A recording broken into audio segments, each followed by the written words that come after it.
Oi, pessoal. Boa noite para vocês. Espero encontrá-los bem. Espero encontrá-los felizes para a gente continuar o nosso estudo. Tivemos uma semana de folga, semana passada. As festividades aí do nosso calendário social, né, de final de ano. Embora a mudança de ano em si signifique pouco, é importante para nós compreendermos o símbolo da transição. Eu me peguei pensando na manhã do dia 31, quando eu me levantei e fui fazer uma caminhada. Não sei se vocês conhecem Juiz de Fora, mas há um rio que corta a cidade, que é o Rio Paraibuna. E é muito comum que as pessoas caminhem nas margens do Rio Paraibuna. Há uma longa extensão de margens, que agradam tanto aos caminhantes moderados quanto aos caminhantes mais exigentes. E não é incomum a gente ver pela margem do rio afora a presença de capivaras, passarinhos, uma série de representantes da fauna ali do entorno do rio. E no dia 31, então, eu caminhava, a cidade já era deserta, as pessoas corriam de um lugar para outro, pouca gente na rua. Eu observava os passarinhos, observava as capivaras, pensava comigo, para eles é só mais um dia, o dia de hoje. Assim como amanhã, dia 1º, é só mais um dia. Não há solução de continuidade em nada na obra da criação.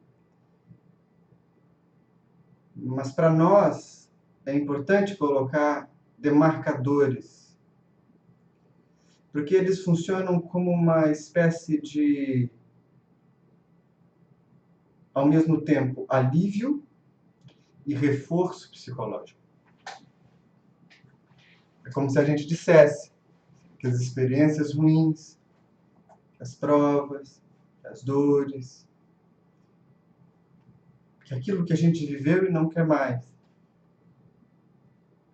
ficou para trás. Na realidade, aquilo que a gente viveu sempre esteve dentro. E se a gente não ficar atento, continua dentro. Mas a marca é importante. Sendo assim, a gente começa esse estudo de hoje com essas felicitações de final de ano, né?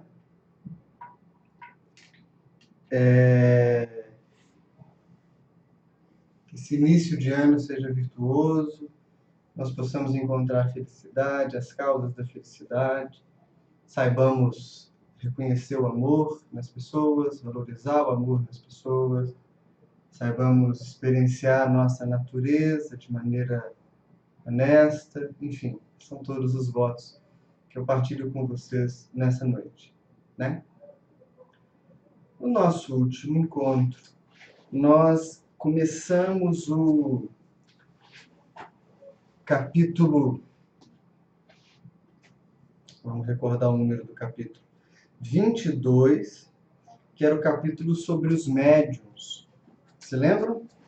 Isso foi há 2 semanas. Foi provavelmente no dia 23 de dezembro. E no primeiro estudo que nós fizemos, então, sobre os médiuns, nós dedicamos bastante tempo a uma conceituação do termo de acordo com o Espiritismo. naquele momento, a gente separou com o máximo de clareza possível o que a gente pode chamar de mediunidade e aquilo que a gente tem que considerar como faculdades da alma, ou animistas, ou anímicas, como quiser. Hoje a gente vai passar por isso de novo, mas a gente vai acompanhar a Denis numa reflexão um pouco mais ampla a respeito do processo da mediunidade, onde ele vai apresentar para nós um pouco das faculdades de modo geral, né? E aí a gente vai ver algumas categorias de faculdade mediúnica e depois a gente ainda vai voltar um pouco nessa ideia de fenômenos anímicos e mediúnicos para ficar bem claro. O Denis começa, então, e a gente retoma o nosso estudo num parágrafo que se inicia da seguinte forma: todos os escritores conhecem esses momentos de inspiração. Vamos a partir daqui.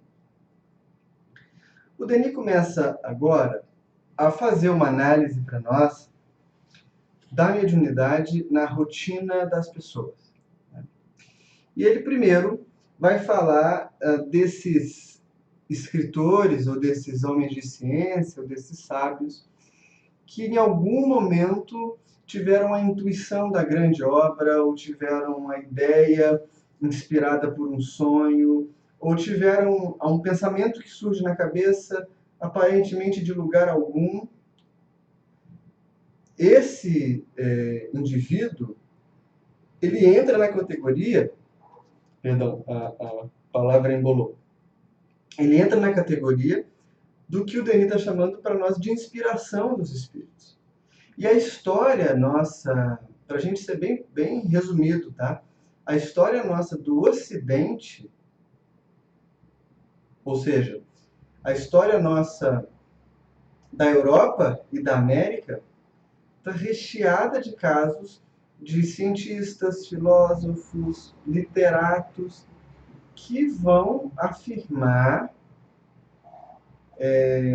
abertamente que a sua produção surgiu de um insight, né, de uma intuição, de uma ideia que surge na cabeça e que eles não sabem bem da onde vem, porque não é uma ideia que eles estavam tentando construir. Tem dois casos específicos que são bem interessantes. Um caso é do século XIX ainda,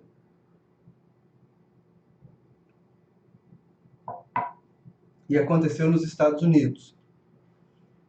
Durante a segunda metade do século XIX, os fenômenos do moderno espiritualismo ganharam muito espaço na sociedade ocidental, tanto na América do Norte, na América do Sul e também na Europa.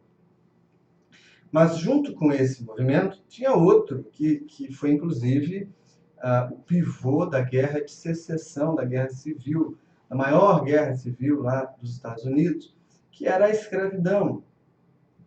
Um sul do país todo voltado para as práticas escravistas, o norte voltado para a abolição,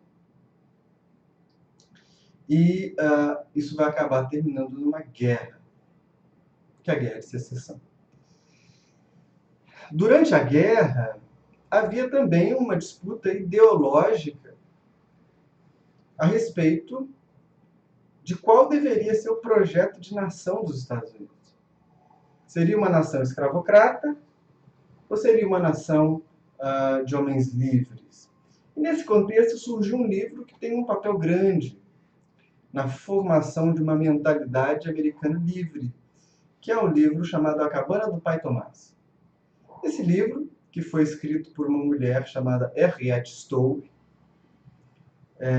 se tornou um best-seller na época, vendeu vários exemplares, e ele apresentava, ao contrário da maioria das obras do tempo, a figura central de um homem negro, escravo, que demonstra todos os traços de uma natureza elevada, de uma cordialidade, de uma condição madura de compreensão da realidade. Enfim, a trama se desenvolve em torno de uma família do pai Tomás e tudo isso. A Henriette Stowe e toda a família dela vão ser pessoas que vão se dedicar ao espiritualismo. E quando ela fala em entrevistas a respeito do livro, como foi a produção, como que ele surgiu, ela diz que ela não tinha controle sobre o destino das personagens. Olha que coisa. Imagina um autor dizer que não tem controle sobre o destino dos personagens da obra que ele está escrevendo. Isso é algo incrível, né? E ela vai dizer também, em outros momentos e em outros lugares, que ela via as cenas acontecendo diante de seus olhos. E ela não tinha poder para interferir nas cenas. Inclusive, ela narra a existência de uma cena específica, que é uma cena em que ela chora muito quando um personagem acaba desencarnando. Então, veja, ela não se reconhecia médium de efeito de psicografia, né? Ela não falava de uma interferência de um espírito específico na produção da sua obra, mas ela está fazendo referência à intervenção de inteligências, né? Inspiração de inteligências externas a ela mesma. Há um outro caso, esse bem mais recente, de um escritor português, que é o Walter Hugo Mãe. Ele é contemporâneo nosso. E ele escreve uma obra, escreve várias bem famosas, mas há uma delas especificamente, que é uma obra muito sensível, muito terna, que se chama O Filho de Mil Homens. Não é um livro espírita, não é um livro espiritualista, não trata de assuntos espíritas ou espiritualistas, né? E nessa obra, O Filho de Mil Homens, numa entrevista também, perguntam a respeito dessa obra, na verdade, perguntam para o Walter Hugo como ele a produziu. E ele fala que ele estava no aeroporto e que a primeira frase do livro surgiu inteira na cabeça dele. Só que a primeira frase do livro é mais ou menos assim: aos 40 anos de idade, um homem desejou que queria ser pai, desejou ou chegou à conclusão de que queria ser pai. E ele tinha uma idade próxima, então ele pensou assim: será que sou eu? Será que eu quero ser pai? Olha que curiosa a reflexão. Só que ele conta que em seguida, da mesma forma que surgiu essa primeira frase na mente dele, surgiu uma outra, que dizia mais ou menos, e seu nome era Crisóstomo. Acho que esse era o nome do homem, sim. Do personagem principal. Então, vejam, outro exemplo de inspiração.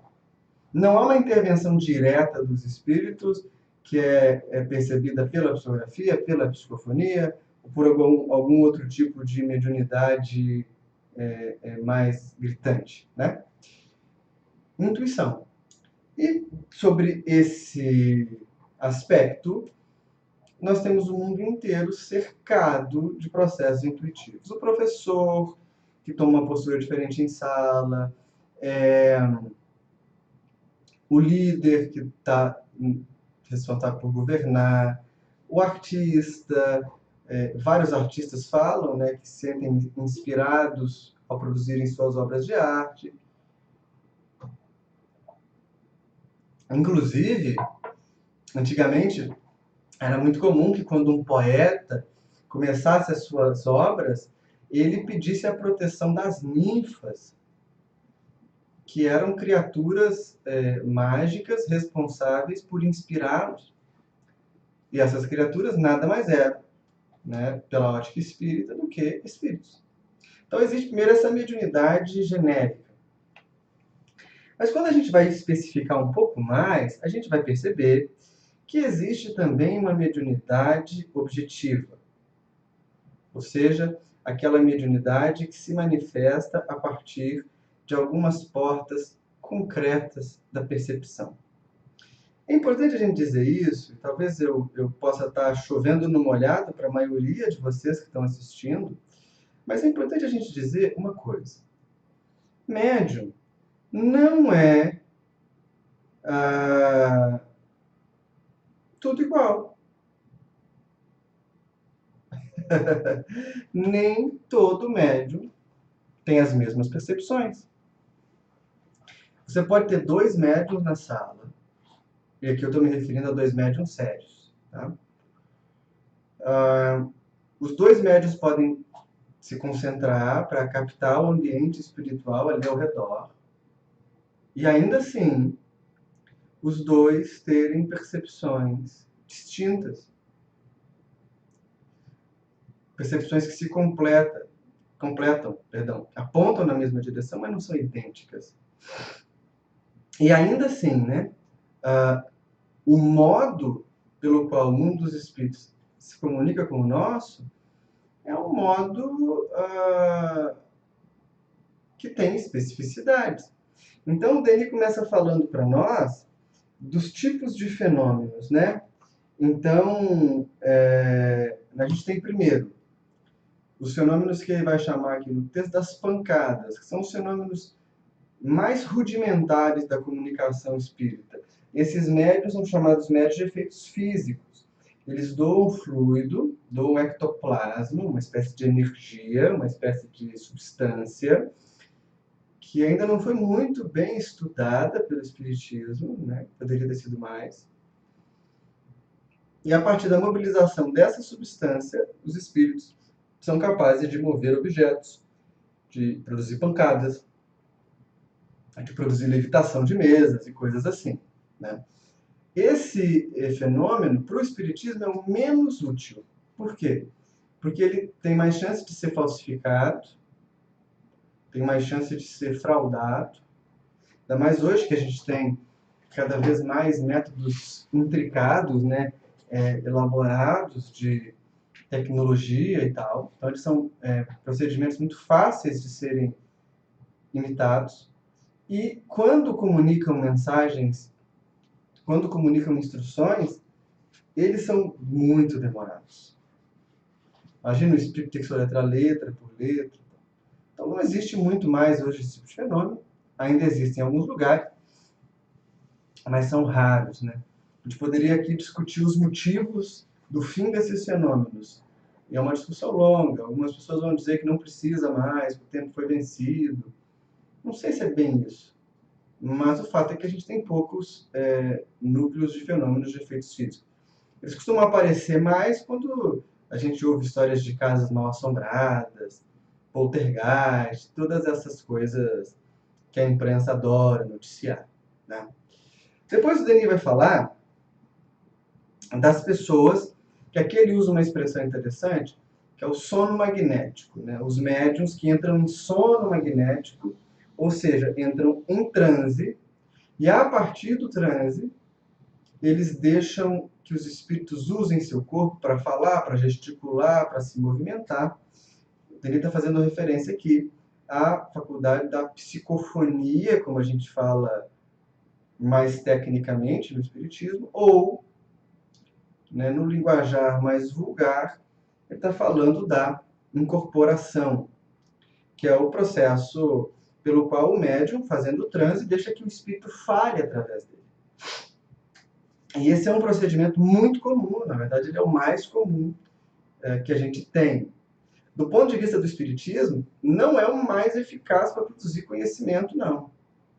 Né? Porque ainda assim ele presume que alguém tem que gravar a comunicação, você não consegue voltar no que o Espírito falou. Para o Espiritismo, o meio mais eficaz de contato com o mundo espiritual é a psicografia, a escrita. Que você registra a informação, ela fica ali guardada, você acaba garantindo a sobrevivência do ensinamento que o Espírito oferece. Né? Denis também vai falar para nós dos fenômenos de materialização. E esses fenômenos de materialização, ou aparição dos espíritos, estavam bem em alta no tempo do Denis. Hoje a gente não tem tantos casos assim.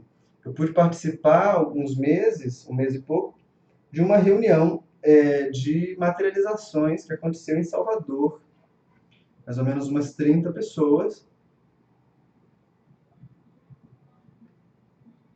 com a presença de um médium da Dinamarca.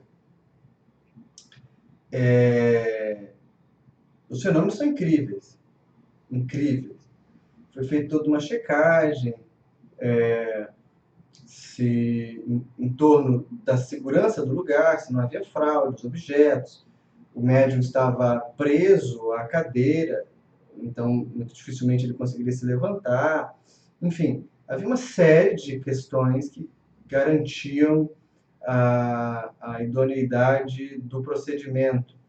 Nessa reunião participamos nós, participou também o Florencio Anton, que é um médium muito sério de Salvador. Haroldo estava presente também na reunião, e mais uma série de companheiros, Luiz Ruivas, Ivan Heinz, nomes que são mais conhecidos assim do nosso movimento.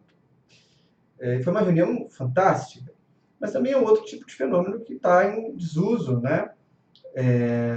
Não tem sido muito comum a gente ver grupos que trabalhem com materializações de espíritos. Mas o Denis está apontando para nós como algo que era comum no tempo dele, né? E, na verdade, o que isso serve para a gente hoje? Serve como um relato histórico do processo de desenvolvimento do movimento espírita, mas serve também para a gente perceber que a mediunidade vai ter essas várias nuances. Então, quando você conhece um médium, ou sabe que alguém é um médium, não adianta você dizer para ele assim: quem que você está vendo perto de mim? Porque talvez ele não esteja vendo qualquer pessoa. Talvez ele nunca tenha visto um espírito. Porque pode ser que ele seja um médium de psicografia. Ele nunca vai conseguir ver mesmo. Ou, nunca, essas palavras que são terminativas, elas são péssimas. Mas ele pode ser que raramente tenha uma percepção visual. Pode ser que ele não consiga escutar o que o espírito diz. Né? Então, a gente tem que ter muita clareza a respeito de quais são as reais capacidades do médium, para que a gente não engane esse médium, dando a ele uma posição que não é real, e para que a gente também não se engane. Esses super médiums que a gente ouve falar por aí, médiums fantásticos que ouvem, veem, escrevem, falam, materializam espíritos e tudo mais, são raríssimos. Raríssimos. Médiums polivalentes são exceções e não regras no processo da mediunidade. Mais comum, muito ao contrário, é que haja ao longo da prática uma especialização dentro do campo da atividade mediúnica. Então, por exemplo, eu vou dizer para vocês da minha prática mediúnica. Os amigos devem saber que nós temos alguns livros psicografados, enfim. Portanto, a gente tem uma experiência mediúnica já de alguns anos. Há mais ou menos 15 ou 16 anos, nós estamos ligados à prática mediúnica. E, ao longo desse processo, várias faculdades surgiram, algumas permaneceram e outras não.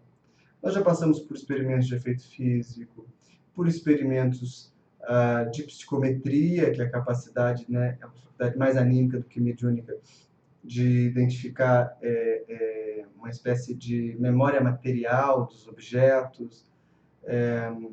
Já passamos por experiências de visão clara, como se fosse visão de pessoas, audição, como se fosse audição de pessoas, mas nesse processo, quer dizer, dentro deste processo, a faculdade que mais se estabilizou, talvez seja essa a palavra, no nosso caso foi a psicografia. Então, ou seja, o que isso quer dizer? Num leque mediúnico de várias percepções, caso um espírito queira transmitir uma informação, uma mensagem bem específica, com clareza, com objetividade, ele vai usar, preferencialmente, no nosso caso, a escrita mediúnica.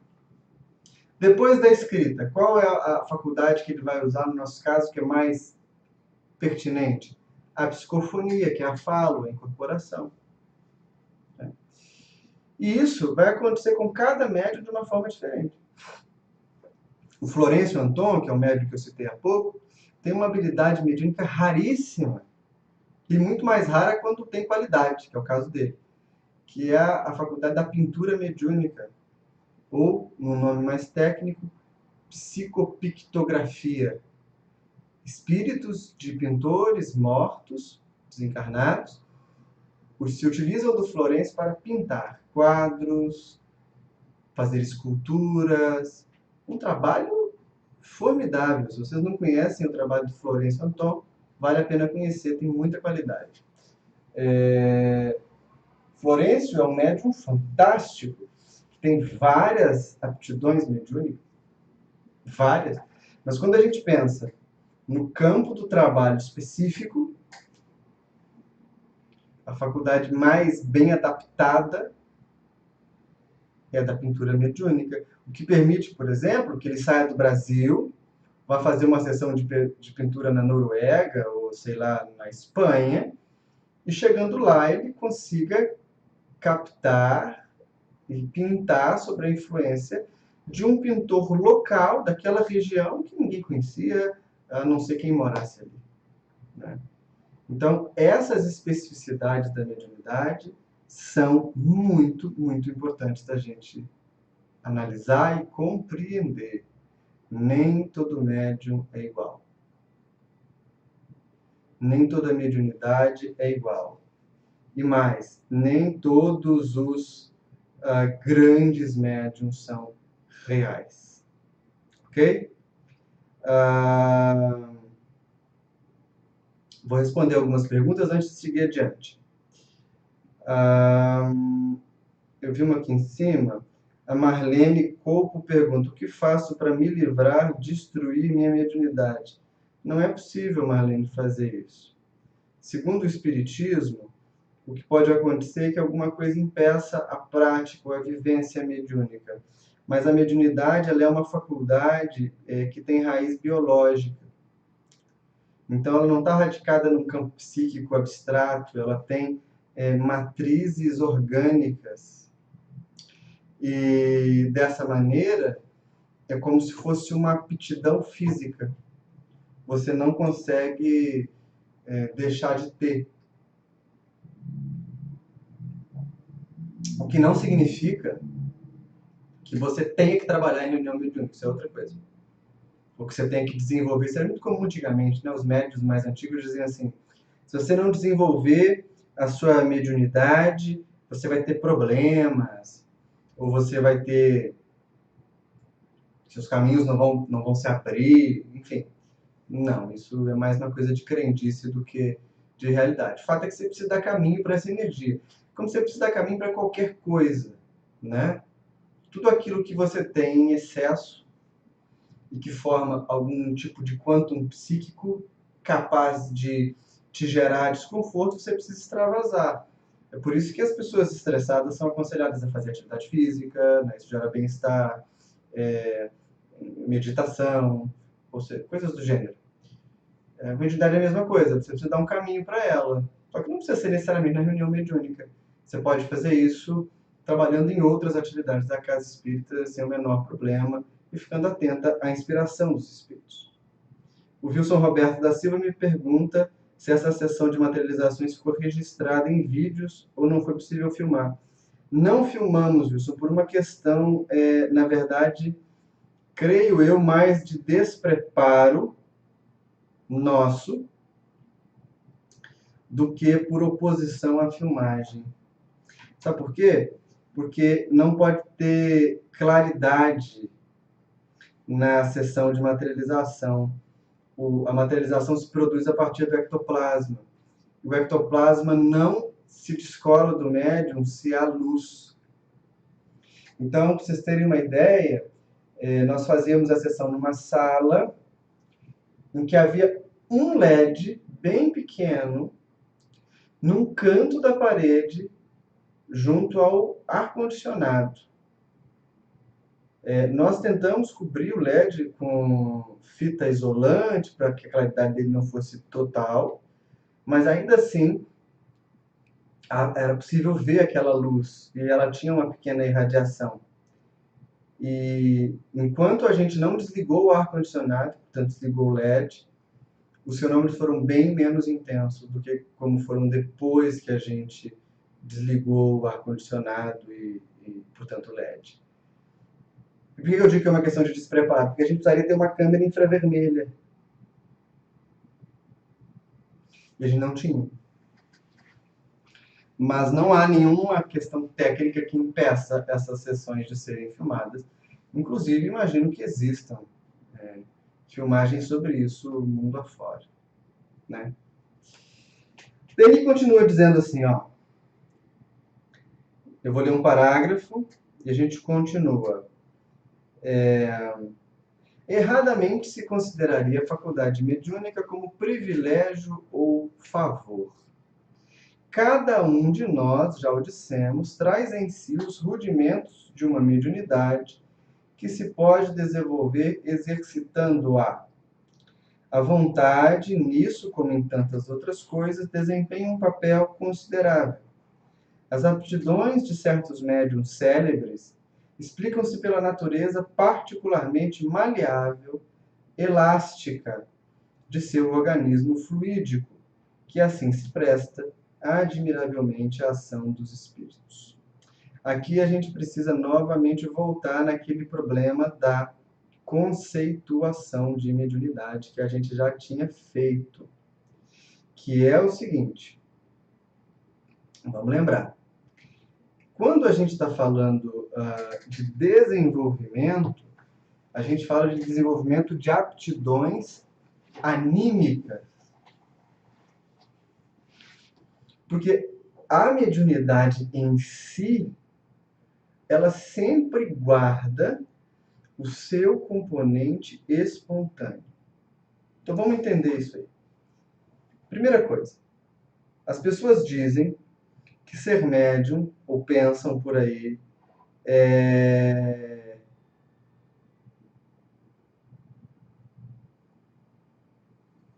as pessoas pensam que a mediunidade ela é um dom.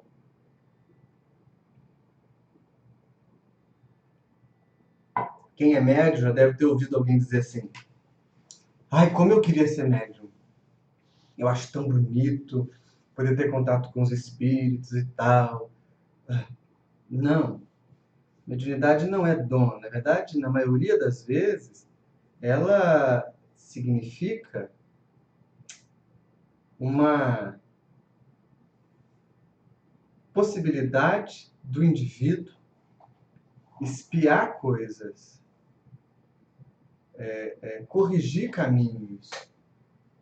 Não é uma regra absoluta, mas nós podemos dizer que boa parte dos médiuns são indivíduos que tiveram contato com muitas pessoas e, portanto, de alguma forma, causaram sofrimento em grandes populações e, a partir disso, reencarnam como esse intermediário para sanar os desequilíbrios de outro tempo. Então, se a gente fosse fazer uma síntese, o médium é aquele que tem a possibilidade de corrigir no atacado os enganos que ele cometeu no varejo. Percebe?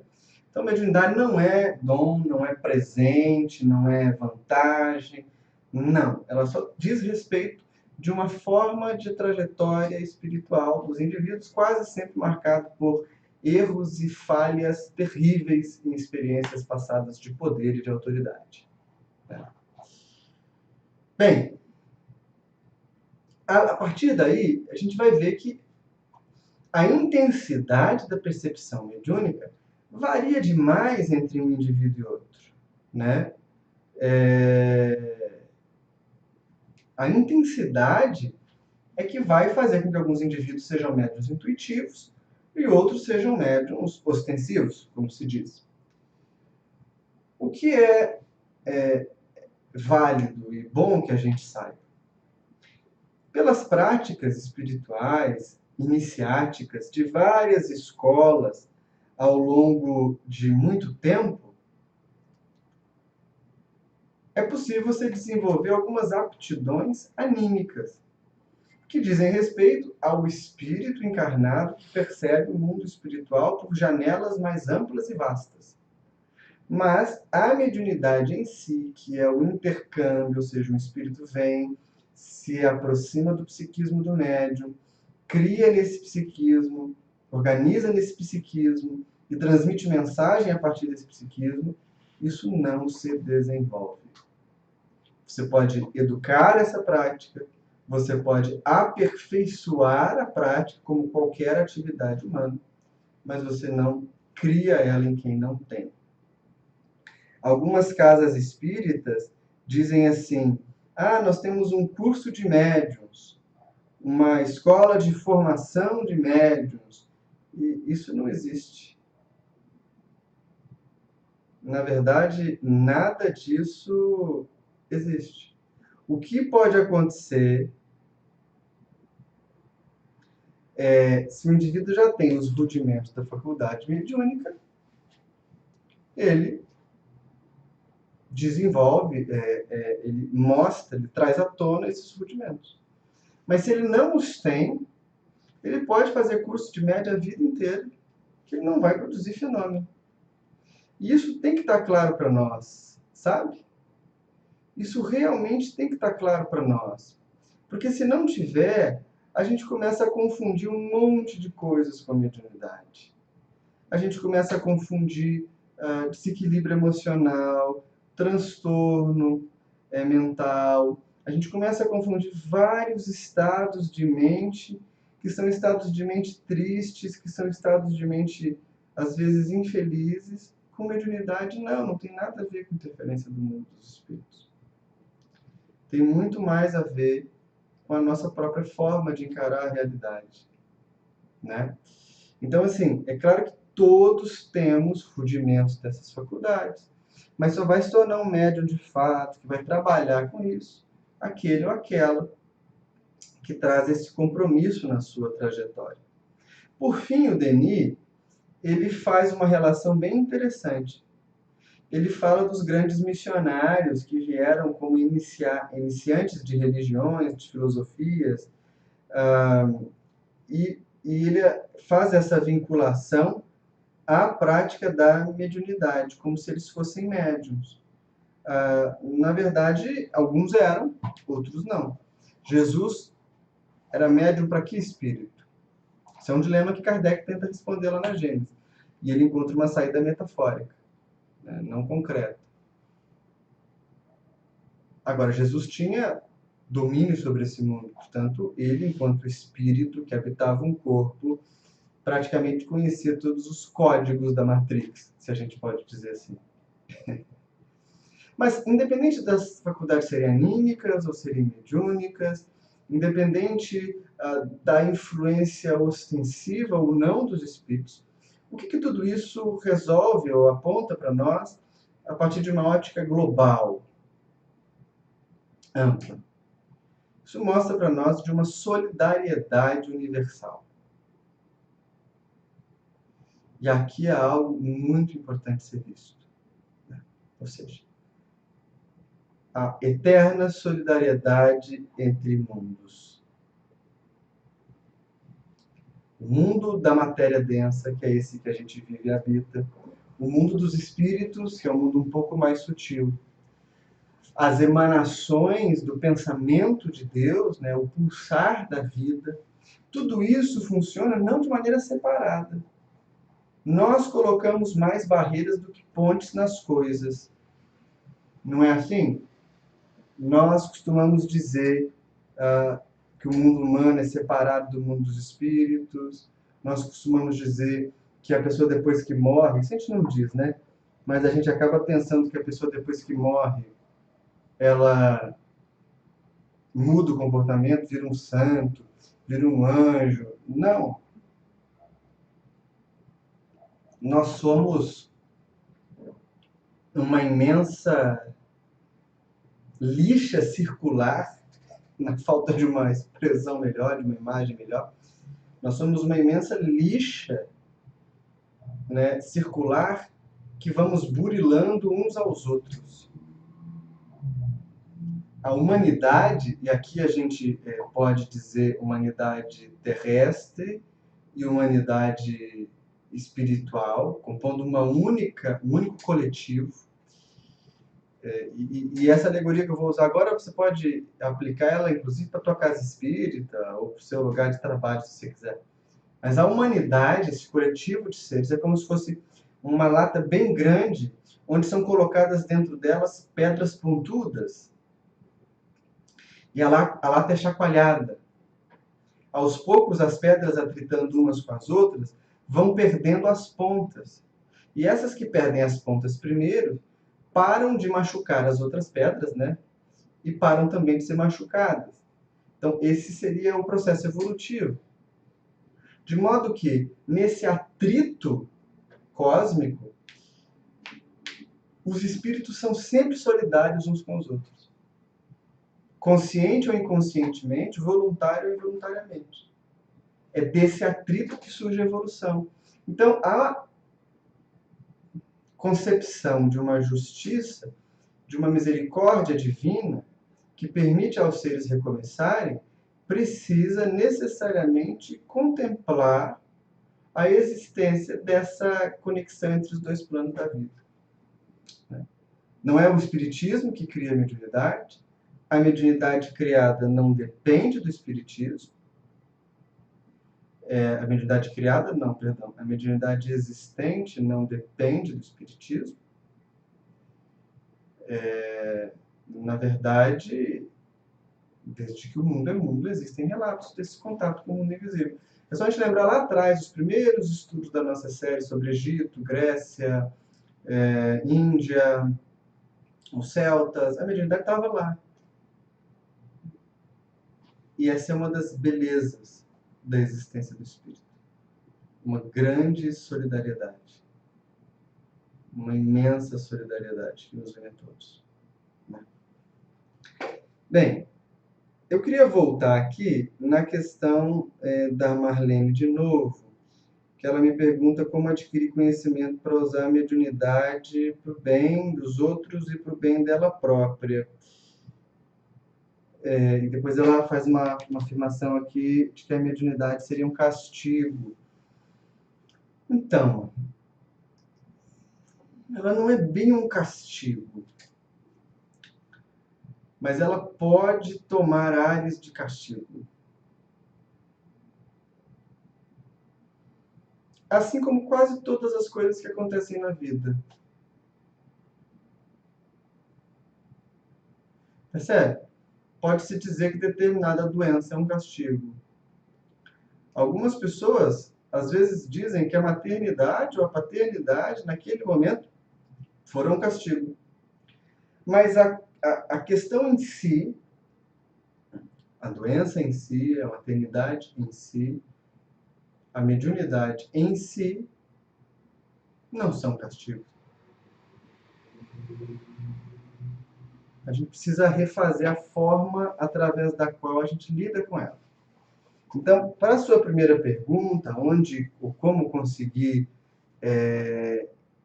entender a mediunidade, bem, se nós falamos a partir de um lugar espírita, a primeira coisa a ser feita é conhecer o que o espiritismo fala da mediunidade. E quando eu me refiro aqui a espiritismo, eu estou me referindo especificamente, nesse momento, a Allan Kardec.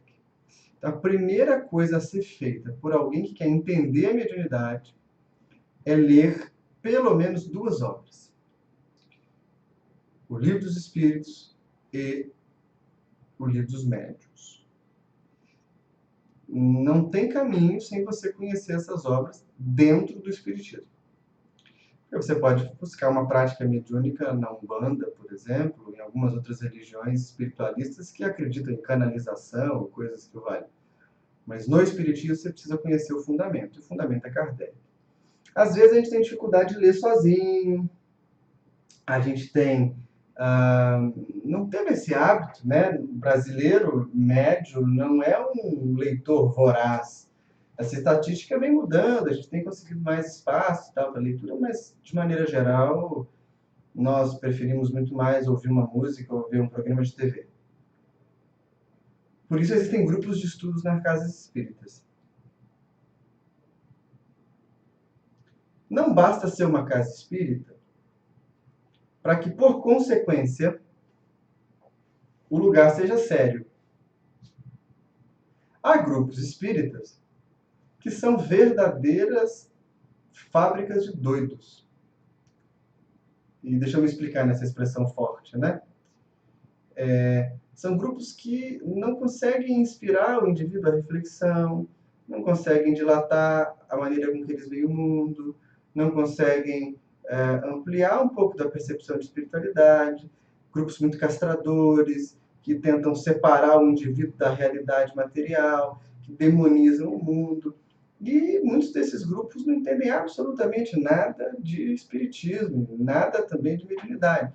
Acabam sendo grupos que vão refletir a moral da paróquia, ou a moral da igreja evangélica, e vão vestir com uma roupa muito, muito mal feita, e maquiar com uma maquiagem muito mal feita as pessoas que vivem essa experiência com eles. Então, a primeira coisa que você precisa saber é como é o grupo que você se vincula, né? E vejam, antiguidade não é posto nesse sentido. Não para o grupo. Há grupos antigos que se tornaram inimigos da prática espírita. Há aqui na nossa cidade grupos que se tornaram burocratas, onde não existe nem espaço para mediunidade, grupos que são geridos por pessoas frustradas na vida, na família, no trabalho, e acabam transferindo toda essa frustração para a casa espírita, o que não faz com que a instituição se torne exatamente um lugar acolhedor, muito menos para quem tem experiências com a mediunidade. É um caso bem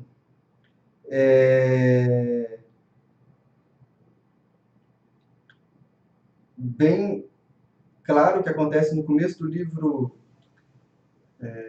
Diversidade dos Carismas, do Hermínio Miranda, com a Regina. Ela passa por isso, ela procura uma casa espírita e ela não consegue acolhimento. Então, como que a gente faz para entender se o grupo é bacana? A gente tem que ver as pessoas que frequentam ele.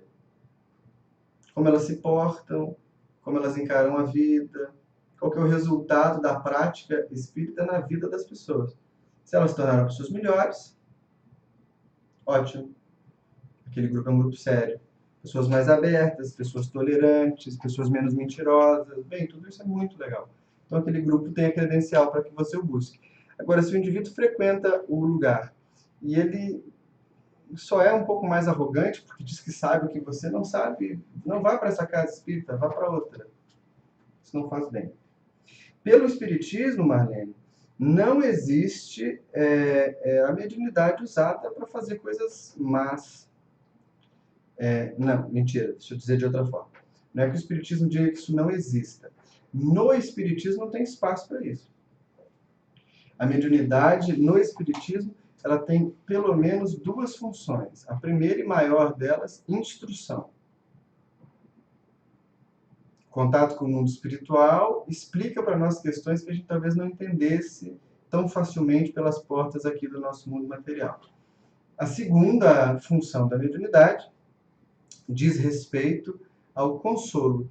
É o consolo que se dá aos espíritos em sofrimento e depois aos encarnados em sofrimento.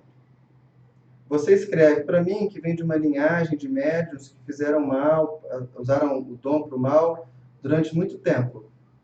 Olha, isso não te prende a nada, né? O Espiritismo não vai entender a mediunidade como dom, é compromisso. E se todos atrás fizeram de uma forma, cabe a você escolher fazer diferente. e mudar a forma de ver. O que não dá é para a gente fazer um espiritismo à moda da casa. Enxertar nele questões que não vão solucionar problemas, na verdade vão criar problemas. A lógica de a lógica de contato do espiritismo com a mediunidade é uma lógica racional. Eu indicaria a você e aos outros companheiros que querem ter um primeiro contato com a mediunidade e ainda não têm, Livro dos Espíritos, Livro dos Médiuns. Nada vai substituir esse contato. A partir daí, um grupo espírita sério, com pessoas sérias, junto das quais se possa estudar, experimentar e direcionar a prática mediúnica. Não tem muito mais o que se fazer. Assim como se desenvolve qualquer outra habilidade. A mediunidade, quando apresenta os seus rudimentos, precisa de disciplina, foco, dedicação, entrega. Isso a gente vai ter que fazer em grupo. Certo? Amigos, hoje nós vamos ficar por aqui. Na próxima semana, a gente vai para o capítulo 23, que é o capítulo A Evolução Perispiritual. Nossos estudos se mantêm, agora não tem mais folga, não tem mais nada disso. A gente continua se encontrando para conversar sobre essa obra tão bacana do Leon Denis, que é o livro Depois da Morte. Tá bom? Na segunda que vem a gente se encontra. Eu peço que a gente mantenha esse compromisso, vocês dedicarem um bom pensamento para mim nas suas orações, que vocês também recebam os bons pensamentos que nós podemos dedicar daqui, para que a nossa vida tenha um sentido, né? Seja ele qual for, que nos ajude a superar as limitações e encontrar aquilo que convém ser feito no mundo. Tá bem?